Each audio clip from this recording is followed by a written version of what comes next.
황교안 대통령 권한대행은 절체절명의 위기에 빠진 여권의 구세주가 될 수 있을까요?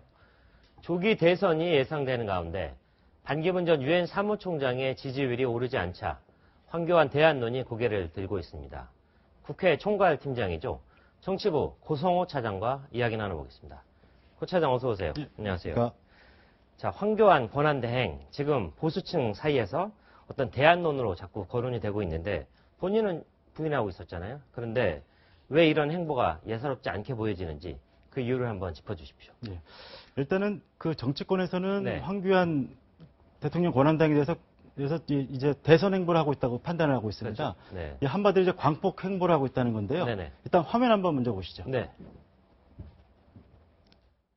혹시 대통령 출마를 계획하거나 고려하고 계십니까? 전혀 없습니다.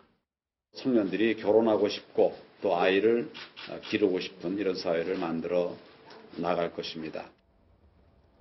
그러니까 두 개의 발언 사이에 상당한 차이가 느껴진다 이런 말씀이시죠? 예, 그래서 처음에는 계획이 없다고, 전혀 없다고 그렇죠. 얘기를 전혀 했는데요. 아니다 이렇게 얘기했죠. 최근에는 행보가 부쩍 잦아진 모습입니다. 네. 이제 오늘도 이제 어린이집을 찾아서 저출산 문제를 얘기를 했고요. 네. 이건 뭐냐면 이제 국정 공백 최소에서 벗어나서 보다 적극적인 모습을 보이는 겁니다. 네. 그리고 이제 결정적인 게 이제 지난달 27일 이제 출입기자 간담회에서요. 네. 미래를 위해서 일을 하겠다는 발언을 했습니다. 미래를 위해서 일하겠다. 예. 네. 그 얘기 이제 대선 출마 가능성이 있다는 분석이 나왔는데요. 네. 근데 일단은 곧바로 변호사나 봉사활동 등을 의미하는 것이라고 의미를 축소했습니다. 그랬군요.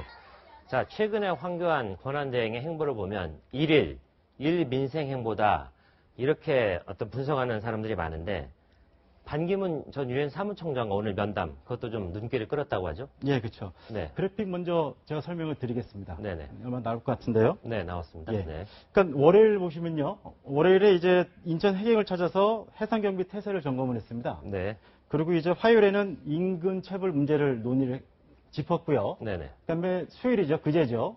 여기서는 이제 4차 산업혁명을 얘기했습니다. 이렇게 쭉 가다가요. 이제 네. 이제 일요일이죠. 22일 날은 청년과의 대화를 갖습니다. 네. 그리고 이제 하이라이트는 기자간담회인데요. 여기서 이제 작년에는 지난해에는 기자간담회 열지 않았습니다. 그러니까 총리 신분으로는 기자간담회를 하지 않았는데 이제는 권한대행의 신분으로 기자들과 만나서 자신의 포부를 한번 드러내겠다 이런 얘기군요. 예, 그렇죠. 네. 특히 그리고 설 연휴를 앞두고요. 네. 어떤 메시지를 보낼지 상당히 주목이 됩니다. 그렇군요. 그리고 아까 좀 전에 말씀하셨던 이제 이 반기문 전 유엔 사무총장도 오늘 오후에 접견을 했습니다. 네. 여권 내 대선 주자로 꼽히는 두 사람이 만나서 주목을 받았는데요. 그런데요. 네. 여기 보시면 국민훈장 무궁화장을 수여를 했고요. 그렇죠. 그다음에 비공개 회동을 가졌습니다. 네. 그 자리에서 유엔 사무총장으로서 수고를 했다. 이렇게 치하를 했습니다. 네. 황교안 대안론이 나오는 이유 중에 하나는 여러 번의 어떤 그 대중적으로 보여진 모습에서 어떤 강단 있는 모습 이런 것들이 대중에게 각인됐다 이런 평가가 나오는데 사실입니까? 예, 사실 이제 보수 진영에서의 기대감이 적지 않습니다. 네. 한번 화면 먼저 보시죠. 네. 어떻게 직무정지되어 있는 대통령, 그 청와대가 도피를 시킨 겁니까?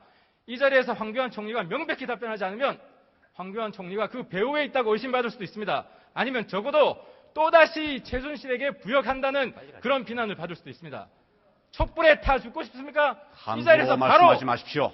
바로 답변해 주십시오. 조사할 겁니까? 안 할 겁니까? 제가 말씀드렸습니다. 부역이라니요. 네, 저런 모습이었군요. 예, 보시면 국회에 가서도 전혀 위축되지 않는 당당한 모습을 네. 보이고 있습니다. 그리고 네. 법무부 장관 시절에는 통합진보당 해산 심판 결정의 주도적인 역할을 했고요. 네. 그리고 보시면 알겠지만 이제 중후한 목소리하고 점잖은 외모, 네. 그것도 이제 플러스 요인으로 작용하고 있습니다. 최근 여론조사도 상당히 황교안 권한대행에게는 고무적인 그런 신호를 보내고 있죠. 예, 맞습니다. 이제 네. 어제 발표한 내용인데요. 네. 지지율 4.0%를 차지했습니다. 이 반 전 총장에 이어서 여권 잠룡 중 2위를 차지한 건데요. 그렇죠. 이제 바른정당 유승민 의원하고 남경필 경기도지사보다 앞서는 수치입니다. 네. 특히 이제 직무 수행에서도 긍정적 평가가 올라가고 있는 추세입니다. 네.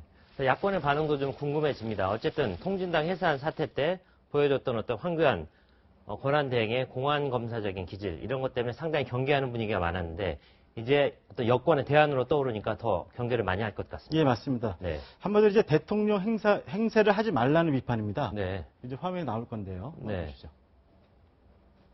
국정수습에 전념해야 할 권한대행을 대선판에 끌어들이겠다는 발상이 참으로 무책임합니다. 황 대행은 말 그대로 대행일 뿐입니다.